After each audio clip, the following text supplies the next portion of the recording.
call him Father, Liberator, Warlord, Slave King, Reaper.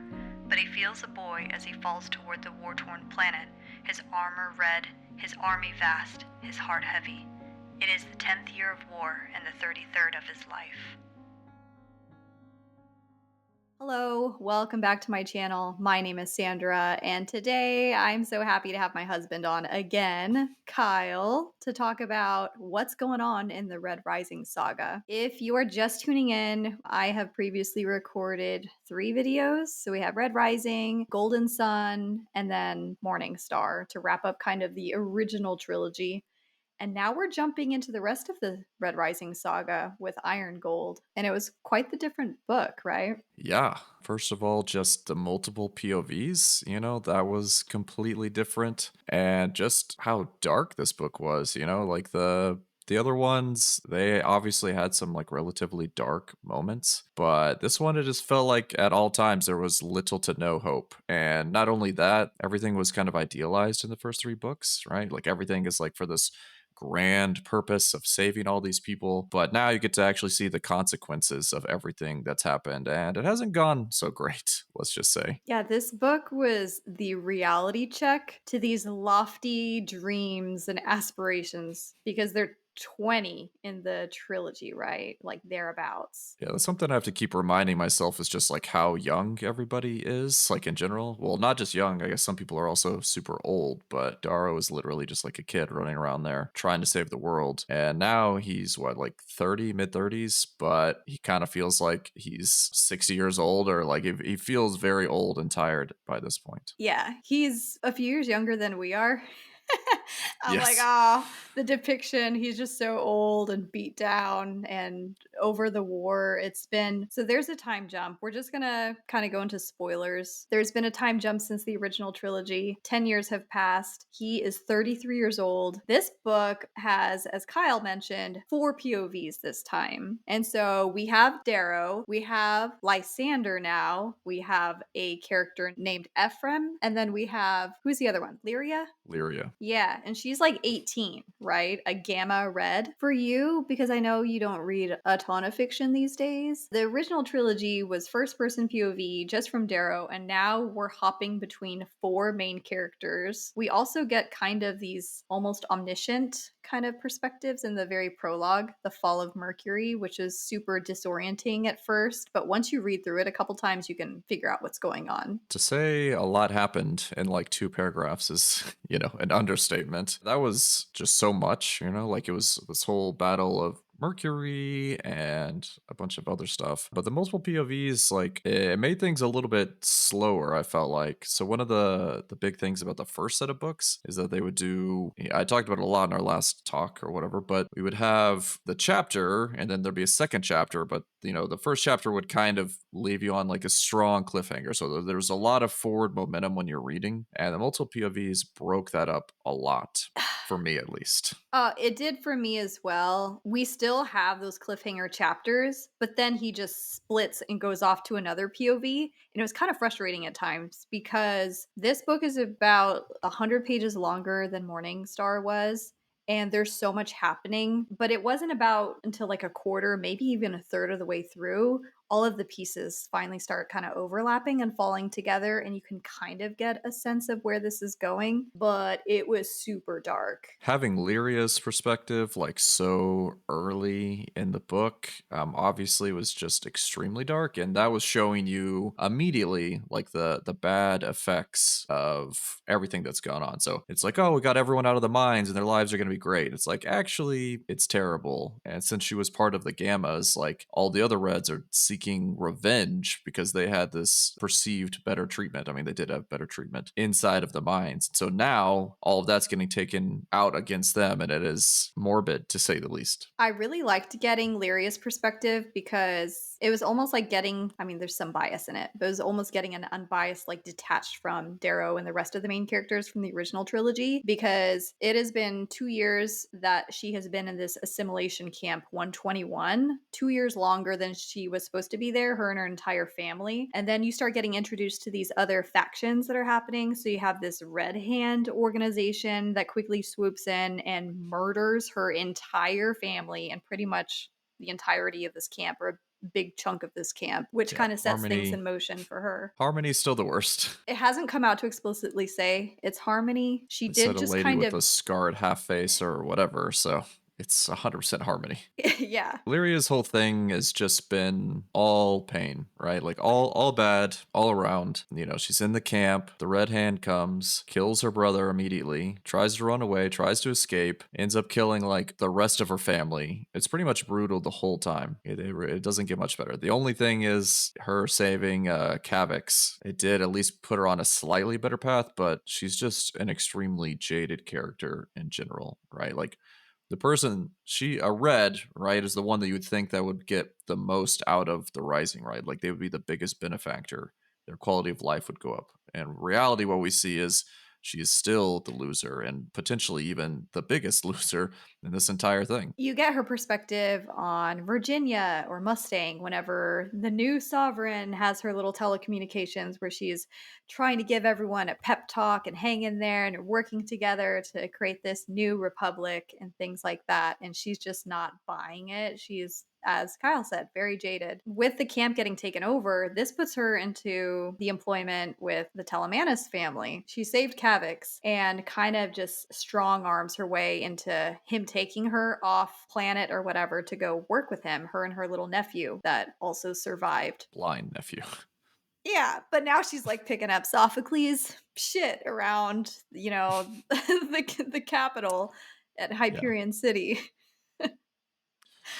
Yeah, it's interesting because she does have a lot of disdain, obviously, for Virginia and for Darrow and the Rising, but she does really like Kavix. And Kavix, he comes out probably the best of anyone in this book. I also really liked the nod to other times when he basically admits to being the one planting candy on people for Sophocles, because he has that whole thing where, oh, Sophocles likes them. I forget exactly what he says, but basically, I don't even know if it's him that says it or maybe somebody else, but basically it's better to play dumb or let people think you're dumb and that all this stuff is magic, but he's the one controlling it and people just go along with it. I did Yeah. really like that scene. That scene with his daughter when she knew what he was up to and just kind of sighed, like, really, Dad, we're going through this again. Lyria gets taken to Hyperion City and she's working there. And it's interesting because she's so lonely. Like, she has her nephew and he's put into school to get an education and everything. But she's so lonely and bitter and she's trying to explore the city and trying to get a sense of everything. This is where she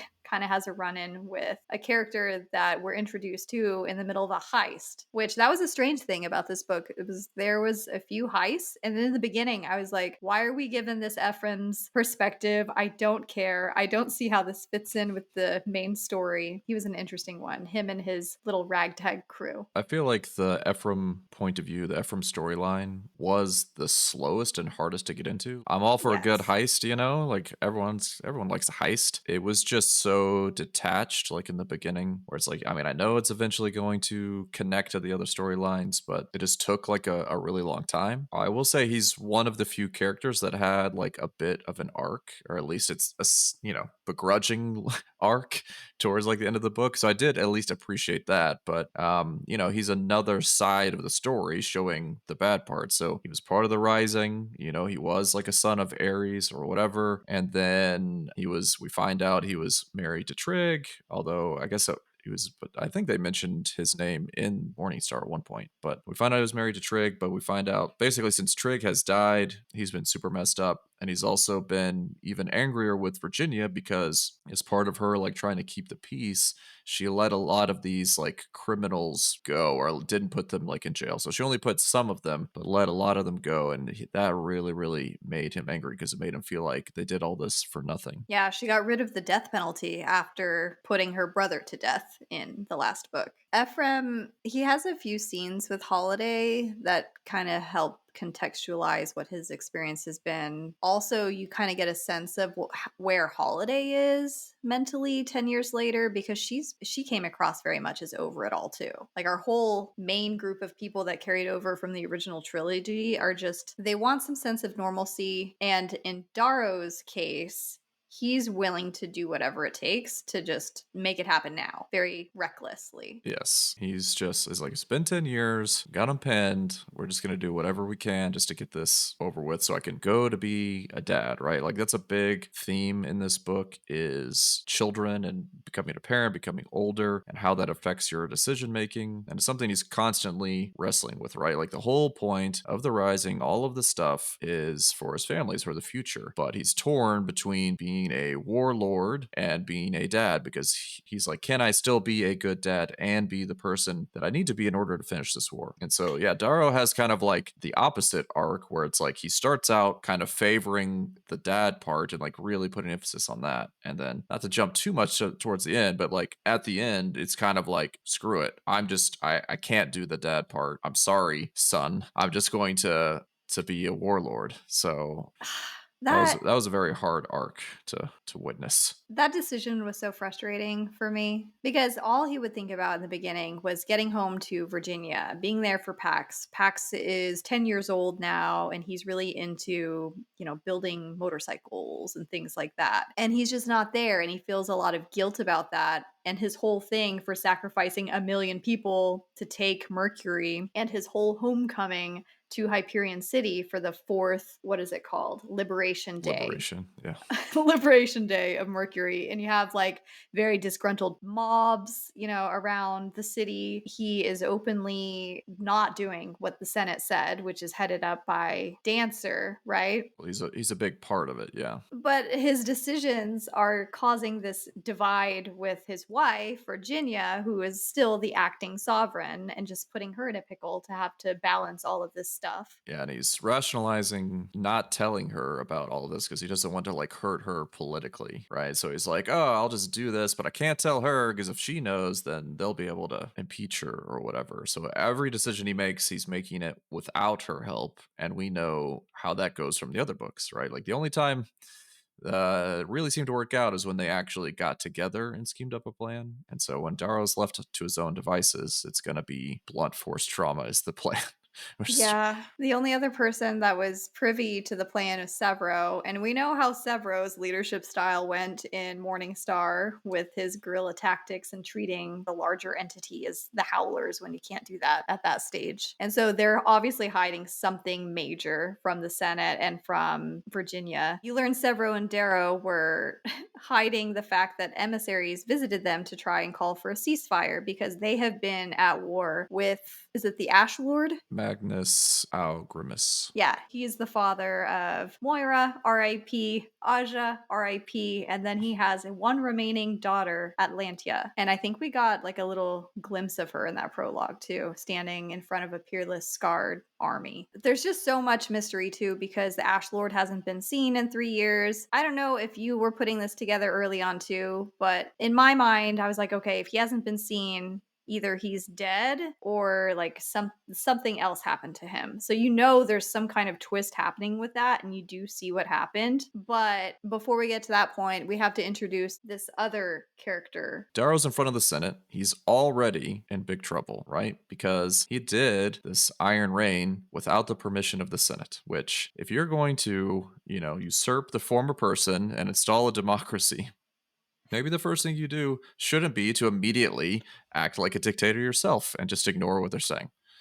But Darrow knows best.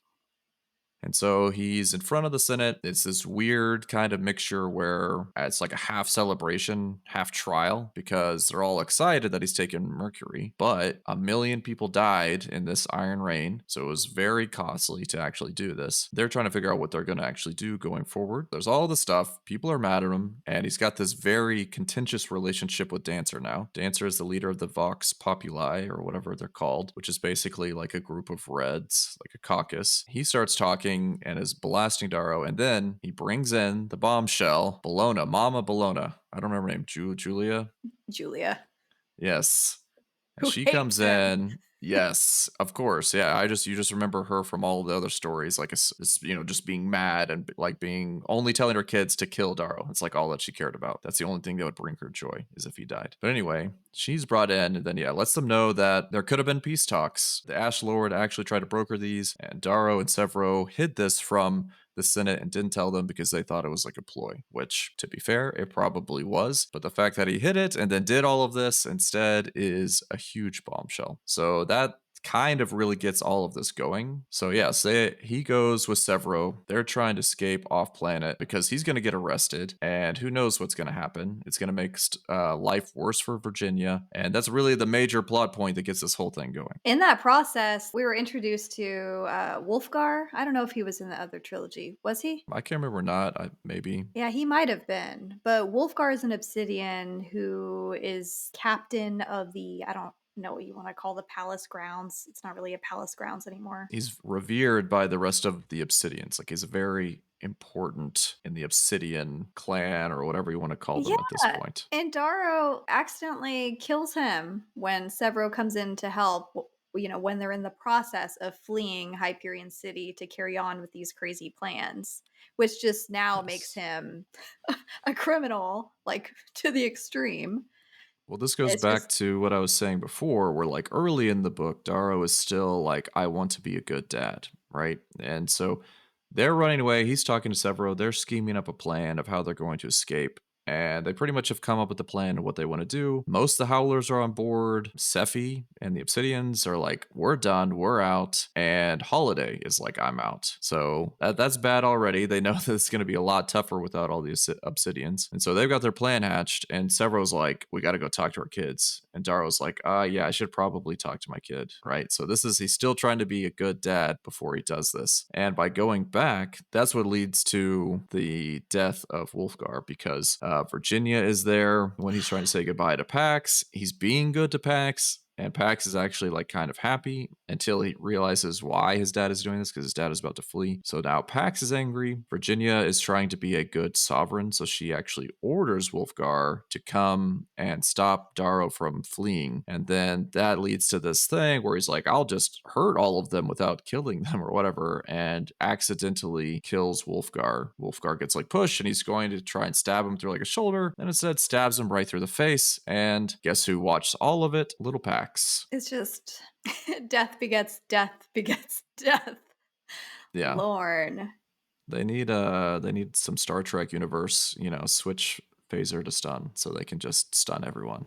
Set your phaser on one cooler. I'll leave mine on stun. Because I don't think the whole just slashing people through the shoulder or legs or whatever is going to work very well. I mean, from here on out in Iron Gold, each of the 4 POVs that we're given, they very much feel like pawn pieces just being strategized around a board. And by the end of the book, we still don't really know who all is controlling these different arms. We finally learned that Ephraim was on that first heist to prove himself and his talent in, being able to steal anything and work under pressure, right? And so he's kind of enlisted by this Duke of Hands who works for this queen figure. Yeah, she's really kind of hidden. We don't really know who she is. We just know that she's in charge of the syndicate. Yes, I feel like we're about to be in for a horrible twist there. Yes. Which, yeah. So I'm sure we'll learn that in Dark Age. So after he proves himself and he's given a quest, he is to steal something, and we're left in the dark about what this is, but it's supposed to be this impossible task. Meanwhile, in Lyria's world, she is meeting different people. I forget what the name of the guy, the botanist kind of guy, and we see him working with this really weird, poisonous, like night lily type of thing, or death Yeah, lily. that's definitely gonna prop up or come up. Dr. Liago or something like that. And Sophocles is being weird. That's another thing that kept bugging me and wasn't really answered. I didn't know if it was intended to be some big reveal later or if it was like a hint of something amiss, you know? Yes, it's definitely Sophocles' thing is they're definitely pointing at someone being a mole or someone within the Telemanus or the Citadel being the bad person, I feel like, because you got Sophocles acting very weird, especially around this, it was like a bird. Uh huh. And then also, yeah, when he got around that, he had like some crazy name, but yeah, like the poison thing or whatever that the doctor was making, he also started acting very weird, like around there. So yeah, I feel like that's definitely pointing to someone on the compound being the mole. I mean, we already know that there has to be someone, and maybe that Hmm. gives you a clue of who it is.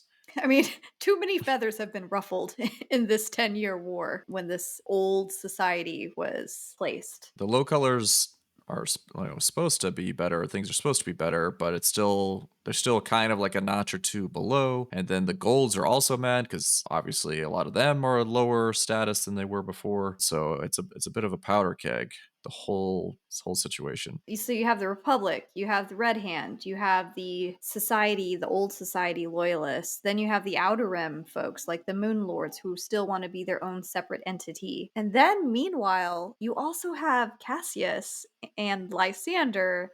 And it's so interesting seeing their relationship because Cassius, as you know from the first trilogy, family is his most important thing. And he loved his little brother Julian, who Darrow had killed like so much. The whole family did. Julian was very beloved. And so you see Cassius kind of being this father figure, almost like a big brother kind of figure to Lysander. But also, Lysander is very resentful. Like we were talking about in our Morningstar discussion, how there is no way this kid can come out of this normal.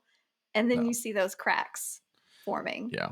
There's too many stories. Like I feel like a lot of the stuff it's not even really implicit. There's usually like a story or two or something. This scenario's happened before and this is how it went and it wasn't great. So maybe you should watch out for this. But yeah, Lysander's been kidnapped and multiple times now. He's had different people, try and raise him in different ways. He's constantly torn. And yeah, there are not so subtle clues that memories or things are being blocked or whatever. So we don't know what the extent of that is, but we do know that he is fond of his mother, but there's definitely something keeping him, restrained and not being able to remember everything about like his early life. Yeah, but Cassius and Lysander's whole thing, this is where it started kind of feeling like The Expanse for me, because if you remember kind of back in the beginning of, the books or the TV show, if you watch that, when Holden and crew responded to a distress beacon in this weird ship, like the Scopuli, I think. And so they board this ship that's just kind of out there in the middle of nowhere. And so Lysander and Cassius are on this ship trying to figure out what happened, and they see that there are still like a bunch of Reds and people on board imprisoned. And 10 years later, now you have these people known as, I forget what they're called, but they're the Obsidians that are still cannibalistic Obsidians, and they're kind of just space pirates. And so then there's an action scene with that, and we hear about this gold character that's on board after something very important too, but she's in disguise, like has a bunch of facial things concealing her identity. Thing that I find interesting about Cassius and Lysander is they basically are both like very, they're very interesting characters in their own rights because they're both very flawed, right? They're both trying to do the right thing, but they're flawed. They've had weird upbringings. And so Cassius is like in this, way to redeem himself, I guess, because he's done some messed up stuff, is like, we'll just go to the outer rim and just play like hero. They're like almost like vigilantes. They're just going around trying to help people or whatever. The trope of the distress beacon, it's like, hey, has this ever worked out ever for anyone?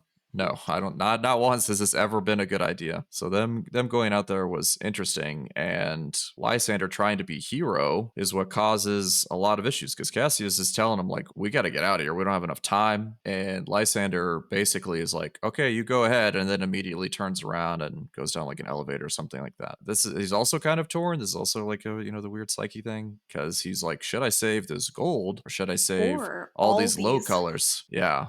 And That of was. course decides to save the gold first, and it's like, Lysander, come on, man. Yeah, but in making that decision, he left the rest of them to definitely die by the cannibalistic obsidians that came on board. And so this whole race kind of happens because their ship is faster than theirs, isn't it? Since Lysander saved this gold female who is around his age, hormones have nothing to do with his decision these days. She's like, go to, this coordinate. And he's like, that's weird. He lies to Cassius about it because Cassius asked if she was scarred and he hid who she was, basically, like knowing she was Outer Rim. Yeah, Lysander was extremely frustrating for me in this book. I feel like he fell for pretty much every possible mistake every single time there was a choice, he made the wrong one. Yes. So maybe he was trying to shoot for the moon. I don't know, if you make all wrong mistakes, maybe you win in the end. But it was really hard to watch. And yes, like a lot of times, we were in his mind for the POV, so you could see his thought process, and you could see that he actually had the right thought process and still made the wrong choice. And that was like super frustrating to me. He was like, "Oh yeah, she's probably trying to seduce me, or probably trying to do this," and like knows what's going on, but still succumbs to it anyway. I'm so mad at him basically because of all of Lysander's decisions. Cassius is killed. Like by the end of this book, we don't know what happened to him exactly. We just know that We're told he's killed. but this is after he pretty much cleans house with the Ao Ra family. Like all of Yeah. the duels. I did really like a lot of the stuff once they actually got to Io. They made a lot of comparisons to like feudal Japan, which Yes. maybe just because, we watched Shogun not that long ago, or maybe that's just because I'm a millennial guy. Gotta love Japan, right? I've been to Japan. I know how to use chopsticks so well. Samurais. But I thought that was really cool, just seeing a lot of the stuff they did. So it's very, ritualistic, very like honor bound stuff. I also thought there was a lot of references or allusions kind of to like Dune, right? Because they're like the Fremen, like how they deal with their resources. You okay? Don't let that out. Don't let it out. Hi, Carter. How their houses are set up. Like everything's like very minimalistic. Everything's about rationing water and only getting like a certain amount, eating only what you want to eat or only what you can eat, like your allotment, and being very society based instead of being individualistic, right? So like Lysander and Cassius are golds. It's always been about being individualistic. It's been about their family or their house, and that's about it. This society is like the exact opposite, where it's about everybody. So it doesn't matter if you're the ruler or whatever, you still are eating the same amount. It did almost feel like they wanted Lysander to become like the Paul Atreides almost, right? Like where he's going to be like the outsider that somehow becomes like their leader to take them, to like the promised land or whatever. Yeah, they're treating him like the lost chosen one when Yes. they find out who he is. This is the frustrating thing about Lysander is he knows his ego is being stroked in a way, but he still buys into it. There was the scene where even Seraphina snuck into his room while he was like naked taking a shower or something. I forget what he was doing, but she was just kind of a honeypot there,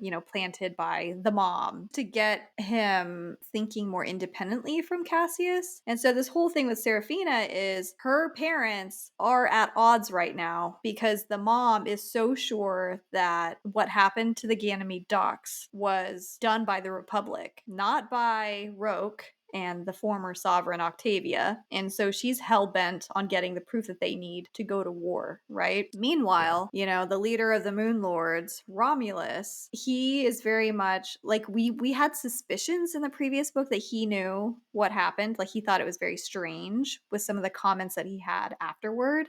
But in this book, he's very much like, nope, we're not looking into it. Nothing happened. Like he's very much not wanting to go to war. And then we see what happens with him and this whole conflict with his wife, which was heartbreaking because I came to really respect and like Romulus as a character. Yeah, I mean, we find out that he basically is known all along, or not all along, but he got this message before, or whatever, someone random third party who we don't know who it is has a holocam or has video of Darrow basically blowing up Ganymede docks in the whole conversation. Yeah, with Victra. Yes, they had tried to get it to him before, and he's I don't know if he had seen it, but he basically knew it was a thing. Just hid it because he just wanted to maintain peace. He knew that even though they'd been wronged, that for his people, that was the right decision. So yeah, Romulus was like I said, a very interesting character, like in all of this, like the going back to the Japanese thing and like honor bound, Shogun. You make a mistake, you do something wrong, you dishonor your house, like you take your own life, right? And in this terrible mistake by the wife, Dido, she's like, oh, he'll get like in trouble, but he'll just get impeached, and then we'll be Yeah, she's like joint rule. rulers. But he has too much honor, so he tells the truth, gets tried for treason. Yeah, admits to knowing, admits to doing all this kind of stuff. So she thought it was just going to be like a, happy, fun time, just a soft usurping, a soft coup. And it's like, nope, he's gonna be honorable, I guess, tell the truth. And then they had to do this thing where basically walked out in the elements trying to get to a tomb, dragon tomb or something like that, where he's like bleeding. It's like really brutal the way it's described. he's freezing and bleeding and all this kind of stuff at the same time. And it gets like right up like 10 feet away and he falls down and you're just like, everyone, I was rooting for him. It's like, get up, Romulus, you got to do this. And he doesn't make it, of course. Freezes that way. That was such a crazy scene because what is it, the moon or whatever they're living on, it's covered in sulfur, right? So it's almost like he's walking on shattered glass and it's sub like 100 degrees Celsius out there and he just has to strip down naked and he's saying goodbye to everyone. Dido's upset, Seraphina's upset, Diomedes is upset. He even takes time to go speak to Lysander and tells Lysander, you can still put a stop to this. There's still going to be some bloodshed, but I know that you can be the problem fixer. And gives him this talk and then goes out there and it's just the most excruciating scene that plays out, but it was so good. But it's even after this, I was so pissed off at Lysander because even after all of this, even after Cassius dies, after being taken away by the medical crew because he is so ripped open and slashed open from duel after duel after duel, he still is like, yeah, sure, let's go to war, like let's make this happen. I'm like, you stupid idiot. Yes. Like I said, he's by far the most frustrating one. A lot of this is set up where when they get captured in the first place, they quickly throw all of the stuff in a safe and they hide it in the ship, right? So like we know something super important is inside the safe and whatever they do, they got to make sure that, they don't get their hands on this. Cassius has done everything he can, like horrible stuff. Like he did like this crazy face surgery stuff or whatever. Cassius is always called like beautiful, like the most beautiful person in this whole book, this whole world. He does like some horrible face surgery thing without like pain meds. He fights like 20 people knowing he's going to die. Does all the stuff to protect the safe. And Lysander like gets like barely manipulated. And then he's just like, oh yeah, I'll give him the safe, like immediately. It's like, yeah, dude. it was when Seraphina's turn was called to fight Cassius in the ring. Yeah. Yes. And I still don't think Cassius is dead. But from his perspective, he was doing it to save Cassius, and then Cassius died anyway. So it's like you gave up the safe for nothing. I know. Cassius impressed upon Lysander over and over again, whatever you do, you cannot let this war happen because it will be even bigger and more terrible. Like the world is already a terrible place, and this is just going to take it back to, I don't know, a dark age, probably, right? The name of the next book, which I'm terrified to jump into. We haven't even talked about Victra. Victra in this, she is pregnant again with like her fourth kid, which is so weird seeing Sevro as this father figure and Victra, she's pretty much on track with what I pictured her as a mom, like how she would be. Even more of a psychopath. Yes, even more psychopathic, but she's kind of fun to watch. You see kind of this rift again start to come up between Sevro and Darrow. Sevro is in a place now where he just wants to be at home with Victra and being a father, and Darrow's path is kind of going off this way, as you said, like, we've got to put a stop to this and make the Republic, a stable They're diverging. entity. Yes. Was it a birthday party or something in Hyperion City? It was a party, but this is what the whole big Ephraim reveal was kidnapping Pax, the sovereign's child. And in the process, Electra, the oldest daughter to Sevro and Victra, also gets kidnapped. So we find out that Lyria has basically been like a target of Ephraim for Poor Lyria. Probably like since day one, since she was like an outcast. So we don't know. Like I said, we know somebody is a mole inside of the Telemanus household or the Citadel or whatever, gave up Lyria or like made sure that that was the mark. And so we don't even know how much of this stuff has been set up, but it feels like almost everything that happened to Lyria got set up. So she goes out. Finally, she gets away to go explore Hyperion City, and it goes poorly. It goes very poorly. It is also an introduction to more issues with the world at large and all that kind of stuff. But she goes to like a museum and sees like all the rising stuff. That's brutal. Then she gets out and some gold gets like a bracelet or something stolen. I forget exactly what it was, but she accuses Lyria, which I assume Ephraim is the one that actually stole it or got somebody else to steal it. And then, yeah, made this whole thing happen. Dano, I think. Then Philippe, basically talks her out, talks her out of going to jail and all this kind of, talks to the Gray so she doesn't go to jail and all this kind of stuff, and then befriends her. We know it's Ephraim like pretty quick from Lyria's perspective. She obviously doesn't know, and then just manipulates her to, this is all part of the heist. This is all the heist. Basically getting her in the same room, or in the same ship, I guess, as certain people. Gives her a locket eventually, which is super messed up because it's like his locket that he got from Trig. So I don't know if it's the exact same one or a duplicate or whatever, but it's got some sort of like drone that emits a gas that knocks people out. So that takes out everybody in the ship. And then they talk a lot about a gravity well earlier, and like they have this weird heist tech emporium, like this shady shop where they go to get all the shady stuff. And they use this gravity well basically to pull the Telemanus ship down and crash it. And then, yeah, they steal Pax and Electra. We're also introduced in this little group, this obsidian woman named Volga, who is just the most adorable, precious thing ever because she has such a good heart. Like, you can tell her moral compass is really sound, and when she's forced to do things that go against that moral compass, she has a lot of guilt and feels really bad about it. You talked about angels and devils on shoulders last book, and she's kind of like that good angel on Ephraim's shoulder, whereas everybody else he works with is just a piece of shit. And she's always wanting him to do the right thing. Like, out of all these heists she's done with him, she's never spent more than she needs, on rent and food. And she wants to have like this animal reservation for all these poor, downtrodden animals. And she just has a bleeding heart. And then she just gets sucked into all of this bad shit, like kidnapping the Republic's leaders' children. Yeah. Working for the Syndicate. Yeah. Volga is my unsung hero of this book because, yeah, like you said, like without her, things are going to go very poorly. Yeah, so they needed a bunch of money. Everyone else had blown all their money on stupid stuff. She hasn't spent like a cent. She saved Ephraim's life on the ship because Kavix is on the ship, and apparently being a giant hulk of a human or whatever he is, I guess at this point, he's able to like get up from the gas and is starting to like annihilate people until Volga shoots him, which, not that that's what we want, but she does save Ephraim from that. And she's constantly keeping him out of trouble because we haven't really talked about it, but Ephraim is like mainlining some sort of crazy drug that like makes all of your emotions go away. So he's turning himself into a robot so he can do all this stuff. Clearly, that's part of the whole Trig thing because he talks about in relatively vivid detail all the times where he re-sees Trig's death. I guess somehow he got footage of it, and so he'll just watch it all the time or think about it all the time. Real healthy.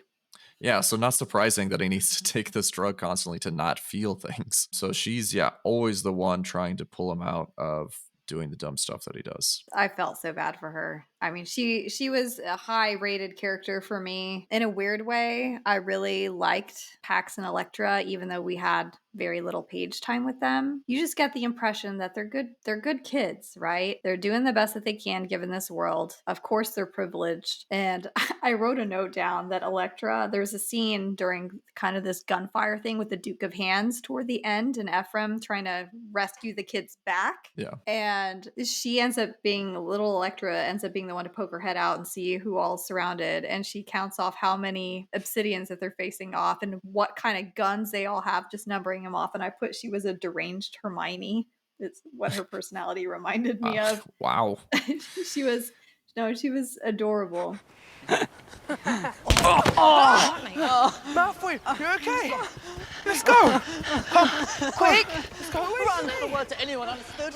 That felt good. We haven't even talked about an extremely important thing yet. I mean, do we need to talk about the big bad now? That's probably, it was some more Darrow's terrible whole decision plan. making. Yes, which Apollonius. So we're told over and over, I feel like, throughout the first trilogy that Tactus was the way he was and struggled so hard with his morality and stuff because of the values that his family impressed upon him. He has two older shithead brothers. One of them is Tharsis, and another one is this big bad named Apollonius, who apparently was sent to Deepgrave, which seems like a really horrible place to be imprisoned for war crimes, but deserving, right? Because you think about like the Ocean Gate shit that happened somewhat recently and having to go to those depths of prison. No, just the way this whole place was described as like this kind of in the shape of this crab that's kind of just crawling along the bottom of the seabed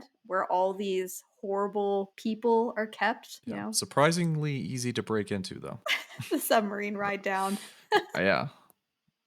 So I maximum mean, security prison that you can just kind of go right to and take somebody out of, I guess. it's at this prison we meet Apollonius, but we Yeah. also meet this weird obsidian who was switched places with Apollonius because Apollonius has been paying to have this nice, lavish, huge area to himself with pinks and alcohol and steak dinners, and he can play his violin and lush rugs. And then we find out in his actual assigned cell is this obsidian, kind of middle aged, who's had his tongue cut out, which is really It's strange. a very mysterious character. Tongueless. I don't know what his actual name is, but Sevro calls him Tongueless. I want to like him, but I'm afraid to because I don't know what the story is Yeah. yet. There's still a lot of mystery about why he was in there. And yeah, these are more breadcrumbs you feel like that are definitely going to be revealed later in the next book. We also learned a lot about the warden. Not a great guy either. The whole prison scene in general was interesting because they met very little resistance. And then yeah, they got there, and of course he's living like a great life. And we find out later that he's basically been orchestrating his own stuff from prison. So prison apparently hasn't been too bad for Apollonius here, but he I is think a Jackal-esque character, right? Like Jackal is the closest person that I think you could draw to him because it's obviously some smarts, but is also just like a psychopath, like huge. in general. Yeah, he's called the Minotaur. That's what it is. That's Oh yeah. his He goes into nickname. battle and like wears like ridiculous stuff just to be like like he's coming out of a story. So he has like a crazy helmet. I feel like they said they even wore like purple capes or like they were trying to be more add some styles. It wasn't, just like you go to war. It's like you got to create this persona for yourself. I mean, we basically learned for Apollonius that even though he's been at the bottom of the ocean in deep grave for years, that he's still, it's like the perfect place for him, right? It's his little control center. No one can get to him down there. He's completely safe from all of the wars happening on the surface, but he's still kind of pulling the strings for everything, which one of them being, okay, the mystery of the Ash Lord not being seen for 3 years, it's because Apollonius got to him, right? We Yeah, see he that scene poisoned him. where he's Got in someone to bed and poison him. yeah, it's the a poisoning where he has like a necrotic flesh kind of ailment happening, which is in my mind it jumped to the greenhouse lilies because they made such a big deal like, oh, if you touch these too aggressively it will turn Although I your think they said flesh. that one would kill you like immediately, or I don't know. Yeah, It was I don't supposed know to if be it's the very same severe. thing. Yeah, But I there's mean, lots of these similar type things, showing up here. yeah, and so now I'm just paranoid and talking about stupid decision number I don't know. It's Darrow's whole safety for having Apollonius out doing his bidding and going to battle and stuff is like, oh, you can still lead Venus and have your armies there if you do this for me, and we're gonna implant this bomb into your brain stem essentially. So if you get out of line or do something, like you're gonna insta die. And so at the end of this battle, when Apollonius does what he's supposed to do and then decides to set Magnus on fire just to be petty, he's like, I mean, they're all pretty hey, mad at that point. yeah, but Darrow still deactivates the thing in his head. I'm like, really? Why would you do that? Just why? Do you have more plans with him? He just kind of fucks over Apollonius at the end of it, right? Because Yeah. So, yeah, one of the things is not only does he break Apollonius out, he breaks out a bunch of other people from this prison as well. like And they are, gold family. yes, they are gold people from Venus. So they have houses on Venus or whatever. And the whole point is to use them as leverage because he's telling Apollonius that he's going to allow him to basically take over Venus or whatever if he helps him kill the Ash Lord.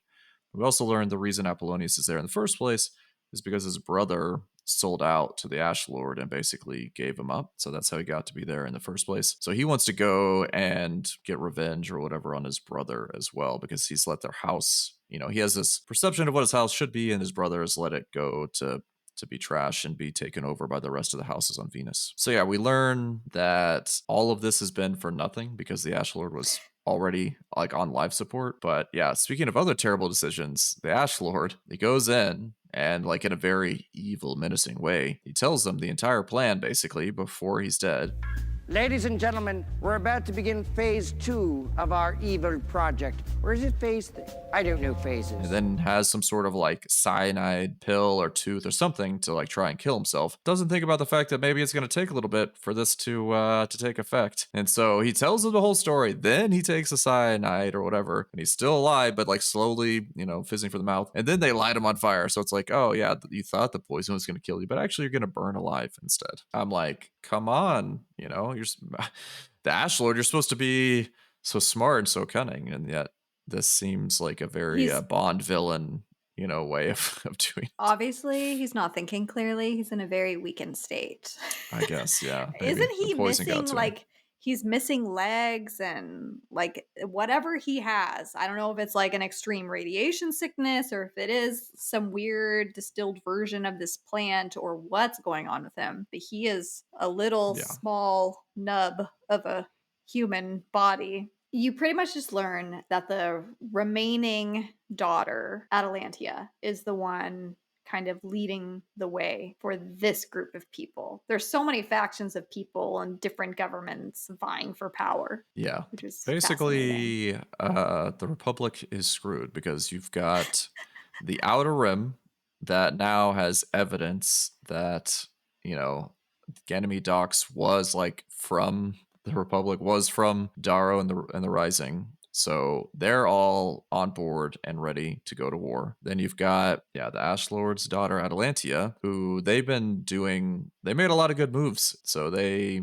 are somehow related to the Syndicate because the Ash Lord reveals that Pax and Elektra have been stolen. So he tells Darrow that. So they've been part of all of this crime wave or whatever. So they're sowing discord. They've also, the ones that did the peace talks, they've done all this kind of not actual battle stuff that's really helped them out. And so she is on her way, I believe, to either Mercury or the moon. I wasn't quite sure which one they were saying she was going to. I think Mercury, but like distracted everyone and is now making her move to kind of take things over. And so the fleet is all dispersed around like the moon because they've been shut down because Darrow and all of that stuff going on, and they want to like calm things down right now. So that's all like. They don't really have their defenses set up. They don't have their leader set up. So that looks like it's going to be really bad. Plus, they'll be able, depending on how things turn out, they'll be able to leverage the lives of Pax and Elektra against them as well. Darrow and Sevro are just like distraught. And Sevro's basically like, I'm done. I'm out. Like I'm going to go and try and like get my family, and I don't care about anything else. And Darrow makes that decision we were talking about earlier where he's like, I could go back and try and like save my son, but he's like,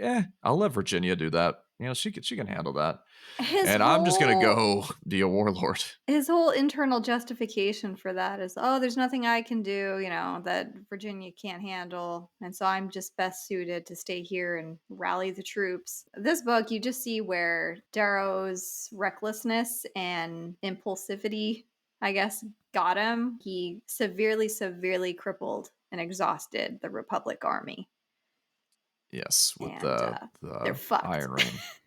Yeah, I mean that's I wrote some notes for this, and that's my first note is Darrow's luck runs out. Right, we talked about it all last book, even the books before. Like everything like lined up nicely for him. Like sure, there were some roadblocks in the first few books, but he always made it past. And in the third book, they were really big roadblocks. He was gambling a lot, but he got away with it. And now that's run out. All the gambles he is making now are blowing up in his face. I mean, the bill comes at the end, right? I guess now is the end. Yes. Death begets death begets death. The book in general, like I said, this is a whole dark tone of this book. Everything feels worse, right? And I think that's why some people don't like this book as much because, the first trilogy, ends on a high note. There's all this like hope and stuff. And then you come back 10 years later and everything is just the worst. Like The the reality opposite of check. the last 3 books. Which, I mean, it makes sense with everything that they did at such a young age. I mean, they tried to foresee things that would be an issue, right? But Yeah. there were too many bridges that were burned. Literally any bad decision or sacrifice on behalf of someone else that they made has come back to bite them in the ass from now Yes. on. Like we see even Sephi with her bowing out with the Obsidians, they have suffered so much loss fighting on behalf of them that she's done as well. So Yeah. he's exhausted his relationship with the Obsidians. They've exhausted the relationship with, Dancer and the original, Red Rising, and even the Howlers. We see the Howlers have taken huge losses from everything as well. His relationship with Sevro is very precarious at best now. Yeah. Who does Darrow even have at this point? Like, I feel like he has like a bit of an understanding still with Virginia. Like Virginia at least understands his motives, but like that's strained. Like obviously she's having to like fight between him and her job or whatever. At the end of the book, Severo goes his own way, takes like half the Howlers, and then the other half join him. So it's like 10 or less people. I'm like, this is all that Darrow has left. He has one of Lauren's grandsons, right?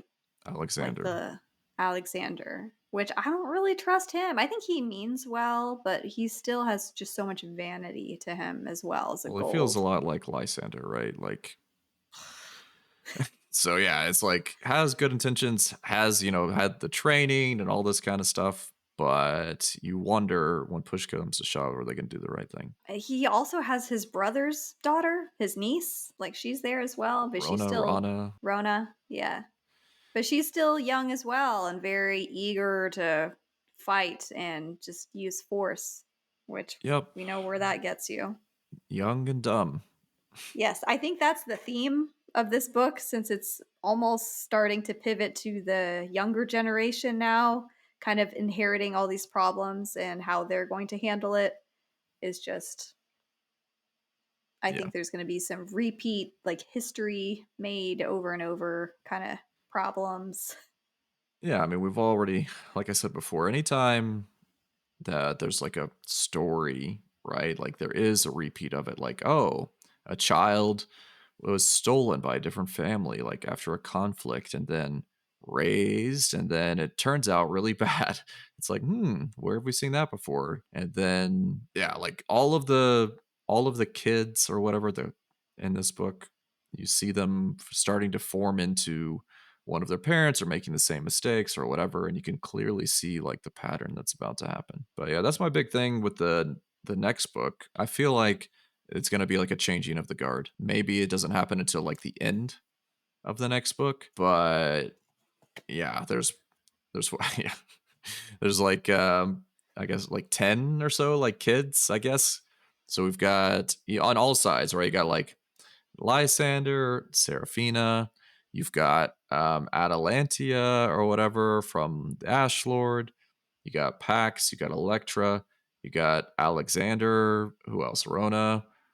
There's, I'm sure, like some other ones as well, but like Oh, you had the Obsidian child that's best friends with Pax.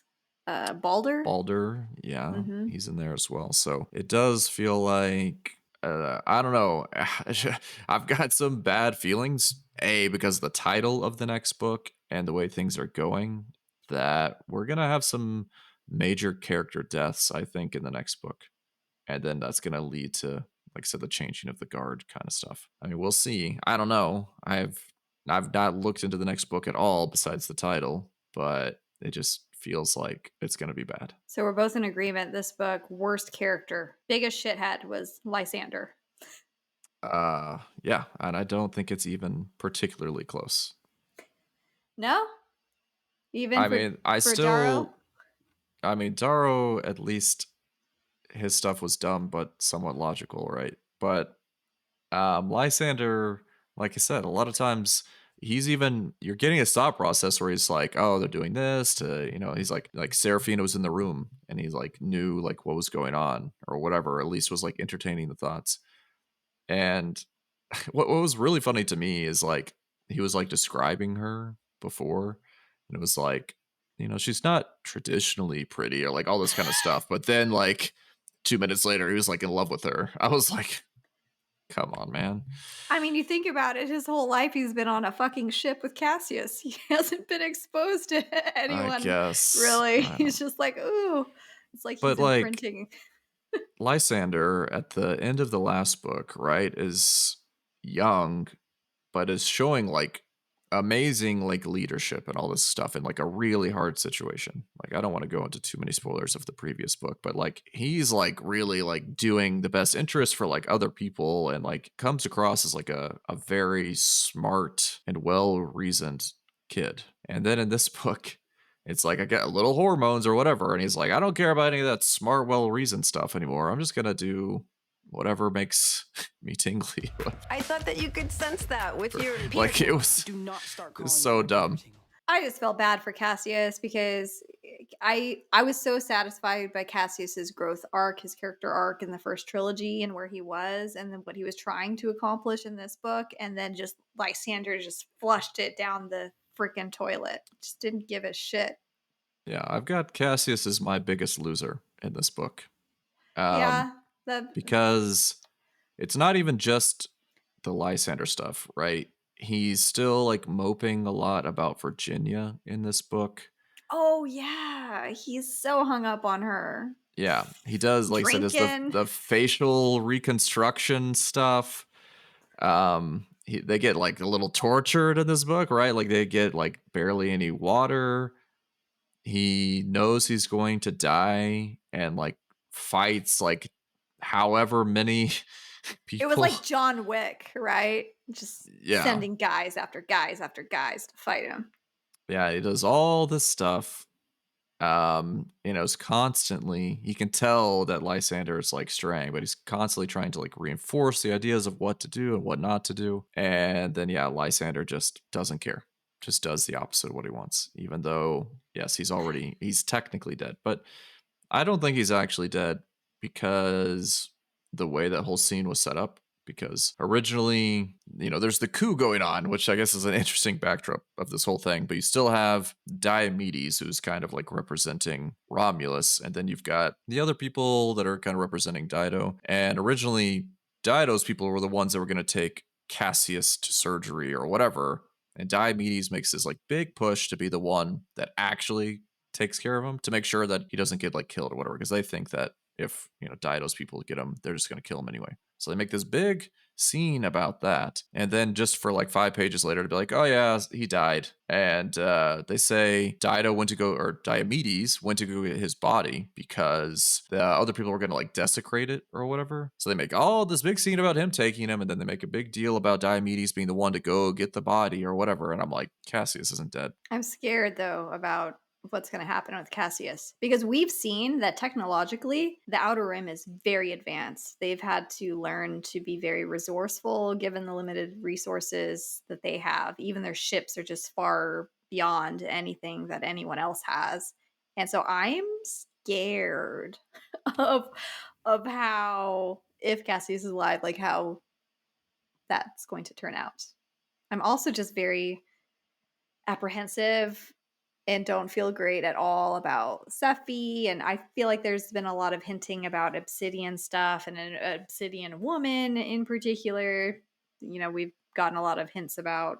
It's just, I would say a very close second loser, though, is Lyria, just because of everything that she went through. From District 9 bullshit, having her family massacred, to being used in this grand kidnapping scheme, and then her like running for her life. This book was almost grimdark in my opinion, because like Lyria finally has this like moment with Virginia where Virginia like asked for forgiveness and all this kind of stuff, and Lyria like finally like sees the light, understands like that this is like a more complex situation, and she's decided she's going to help Virginia. She's going to go in front of the Senate and testify as to what has happened and all that kind of stuff. And she goes to like take a shower or whatever, and some Brown comes up and jabs her with something. We're not really sure. It would be weird if she was dead, so I assume she's still alive, but we're not really sure what's going on. But it's like, of course, like finally one semi good thing kind of happens to Lyria, and you're like, okay, because she's just been angry the whole time, right? Like, even though she's been treated well by Cavix and all this kind of stuff, like, she's just been very resentful, which, not surprising considering all the stuff that's happened to her. Like I said, Cassius edges it out for me just because I've liked Cassius. He's always been annoying at the same time, right, from the other books. And this one, showed you the other side of him a little bit more. So I started feeling for Cassius a little bit more. But yeah, I mean, Cassius also has, like, all of his family's been killed. And Yeah. But yeah, Lyria's had it rough. Very close between the two of them. I am hopeful about the younger kids, but I'm also scared because I don't know where Pierce Brown. I don't know how dark. I don't know how dark he can take things. I mean, like, it's not. There's so many dark things, right? Like when Lyria, they capture her later, right? Or she actually turns herself in to the police or whatever, just doing whatever he can to try and help the kids. The Telemanises are there. Theodora is there. Several people are there, and they immediately are like, yeah, let's torture her. These are the people that were like the heroes of the other books, right? They were always, if not like, being perfect, they were all had like good intentions to the stuff. And like within like 5 seconds, we're shown that they can be just as bad, just as nasty as anybody else in this book. Speaking of nasty, we don't even know how bad Papa Telemanis is looking. I feel like there have been multiple occasions where people have asked to see him and they're just like, nope. He's like critical condition, kind of. It's pretty gruesome how it was described. It was like half his body was like melted off or something. But yeah, I'm like, oh God, what's gonna happen? I was scared for Sophocles at one point until he was shoved into a bathroom or something, just locked away during that kidnapping. But you have like the daughter Xana of the Telemanises. Like, we're talking about the next generation of people who are gonna step up and start handling things. There's just so much that could possibly happen. I've got a lot of theories. We didn't even talk about all of it. We would be here talking for days if we try to get through all of it. One of the first people we're introduced to in the book, in the Senate, is this copper, Cava something. Caraval, yes. And he's supposed to be the incorruptible. The incorruptible. And it's like, as soon as they attach that tag to his name, I'm like, this guy is gonna double cross them, right? This is a bad guy. Like, this is not gonna go well. And there's like a scene where Lyria is like chasing Sophocles, and she sees a gray and a copper, I believe, talking like in the woods. Anytime there's like a gray mention, a lot of times it's Holiday. It would be weird, I feel like, if in this instance it is Holiday, but maybe. I don't know. I thought it was Holiday. She immediately runs into her, like both trying to get back into the house after that. Yeah. But yeah, as soon as you're called incorruptible. Yeah. There's your mole, probably. We're going to get more of these puzzle pieces. I'm scared because Dark Age, the name A, it's also 100 pages longer than Iron Gold was. And Iron Gold was also already pretty like 100 pages longer than the previous book. The unfortunate thing is we know that there are 3 more books after Iron Gold, right? We know there's Dark Age. We know there's Lightbringer. And then this final book, Red God, that's going to come out. So we kind of have like little hints. But not much. Yeah, like there's so many books. That's how I know there's going to be like some sort of like changing of the guard kind of situation. That's why it also makes me think that we'll have major deaths in the upcoming books, but who knows? I mean, compared to the original trilogy, though, what have you thought about the continuation of the saga? I mean, I enjoyed it. I talked about it last time. Like, I understood, but I was a little bit weary of like all of the good luck Darrow had. So I can appreciate that it did actually run out to some extent, or just feels more realistic, I guess, in this. But it was tough because, like I said, you went from like a very happy ending and you were immediately drawn into like a very different place. And so between that and the multiple POVs, it was slow and it was a little bit tougher. But yeah, by the time I got to I was like halfway through and things started really ramping up and we started converging our POVs more. That's when it got a lot more interesting to me. or just Yeah. faster read, I guess. So it was like a little bit of a slow roll, but then once we picked up speed, it was really going, and I enjoyed it. I'm looking forward to finding out more about Tongueless and all that Yes. stuff. I'm just kind of bracing Tongueless is the most myself. mysterious character to me at this point. Because I he mean, did all kinds of interesting things. He was like cooking, but also started like doing a bunch of stuff with weapons, and I was just like, he also had an appreciation for the arts, music. He seemed yeah, educated. I don't yes, it was know. It's very very confusing. So suspicious. Who is yeah, this person? yeah, why was he there in the first place? I thought it was very weird that they just took him. They're like, yeah, we'll just take him. And it's like for no reason. They just took him because they kind of liked him. Mm-hmm. So hopefully they've got that Sophocles style, where they can tell if someone's good or not immediately. Did he have candy on him is the question. I feel like Darrow should have blown up Apollonius. Just right there when he's pulling the ramp up, instead of saying, no, by the way, we're taking these hostages. Have fun on Venus. Bye. Yeah, Pushing the it button, seemed ramp like he going up. did two dumbest things. It was like, okay, if you're going to let Apollonius go, then just complete the deal. And so hopefully Apollonius stays on your side. But he lets him go, doesn't kill him, and then also takes the people that he promised him, which we see that Apollonius is like not happy about, to say the least. At the very end, he's like in a rage. So I'm like, congratulations, you just made someone in charge of Venus basically, and then immediately made them your enemy. Like, is that the great mind of Darrow? Conqueror? I just feel like Apollonius is going to have huge potential to be on the level of Jackal, but so much worse because he has the physical brute to him as well. Yeah. I mean, Because I guess, obviously he's been conniving and scheming all this time. yeah, so and he already a has lot of some sort people of in network, pocket. right? Like, still, like, enough to get someone to Venus, to someone that could get close enough to the Ash Lord or whatever. So, yeah, who knows what else is out there. But I do want to talk about one very important thing. So when Ephraim does the heist and then goes back to the Duke of Hands or whatever, the Duke of Hands basically reveals that, was it Syra? One of the people in the heist had been, Syra. had been watching them and like reporting back, and basically was double crossing them the entire time. This is my favorite trope in all of all movies or whatever, where he's like asking how they should kill Syra or whatever. He said, just let her go. And so, of course, all they do is walk off to the side and let her go off the side of the building. I'm like, come on, guys. I know you guys have seen the movies. Let her go. Very poor choice of words. You know that if you tell a bad guy to let someone go, the first thing they always do is just drop them off the side of the building. They take it quite literally. Yes. I'm like, you got to be very careful with your words here. Uh-huh. Then we didn't even talk about how he got the kids, but apparently the Duke of Hands is a little handsy, I mean, he's a pink. That's the interesting thing. He liked what he saw. You like what you see? He's physically very brittle, but he's such a personality and who he works for that he just has all these obsidians around him that kind of just bow to his whim. Except we do kind of find out the Obsidians, while they were technically working for him, only really cared about the queen because one of them shot through him to hit Ephraim. Who is the Gordo queen? or whatever? I know. That's the big... Is it Sephi? I don't know. I don't know. I think that would be a little bit weird if it was Sephi.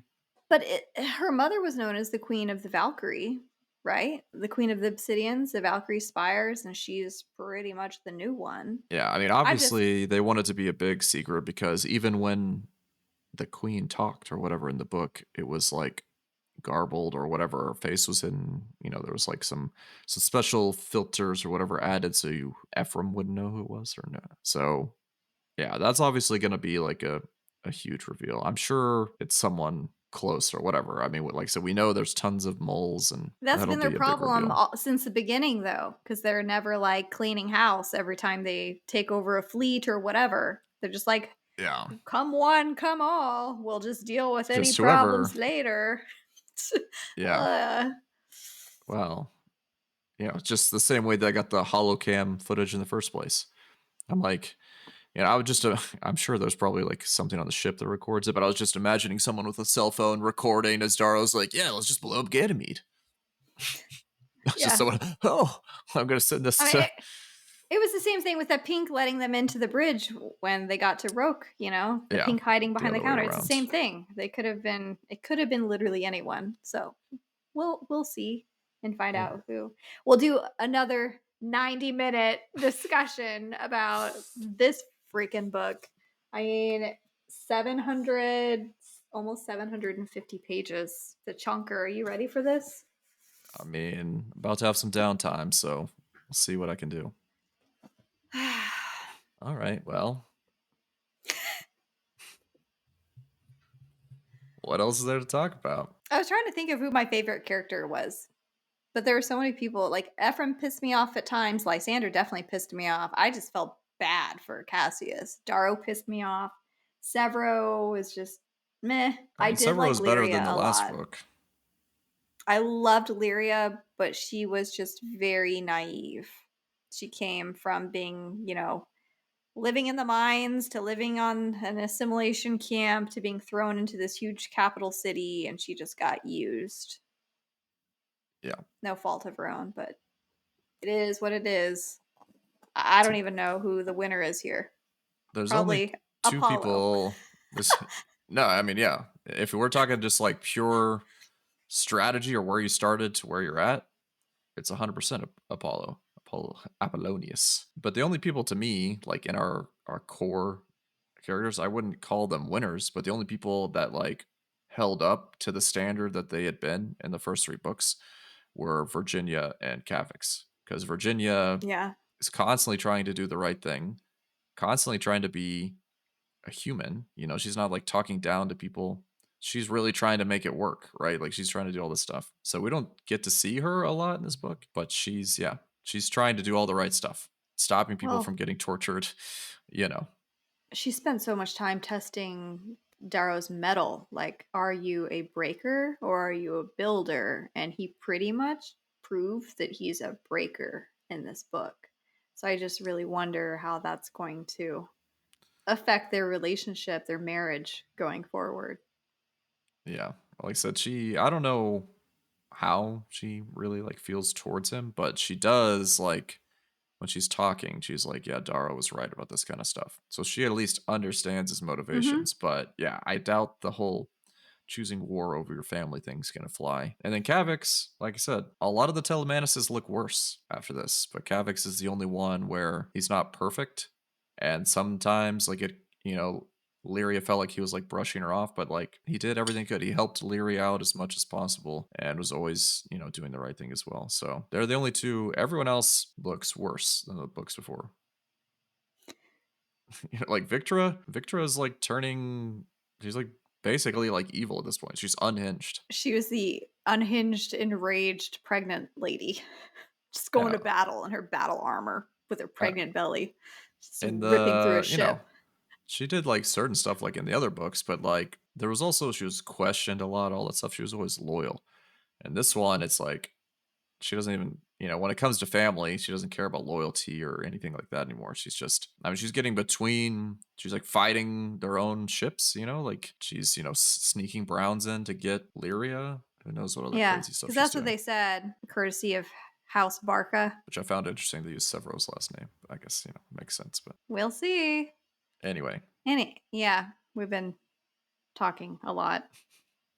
I'm just gonna, think about Volga, the Poor best Volga. character. There still hasn't really been anyone that comes in and takes that Pax and Ragnar kind of place. I mean, you could argue that Papa Telemanis was a little bit that here, but like Volga has also kind of stepped into there. They've made Tongueless a little bit interesting and endearing that way as well. Way, or he could be a terrorist. One of us. It could Not be the sure. worst possible. Yeah. So we'll see. It's probably going to take us a while to read this book, but once we do, we'll talk about it for 2 hours. We're going to have to do some editing. Heavy edits. So we hope you enjoyed this discussion of Iron Gold by Pierce Brown as we continue on our Red Rising saga here. And until next time, we will see you soon. Bye. Bye.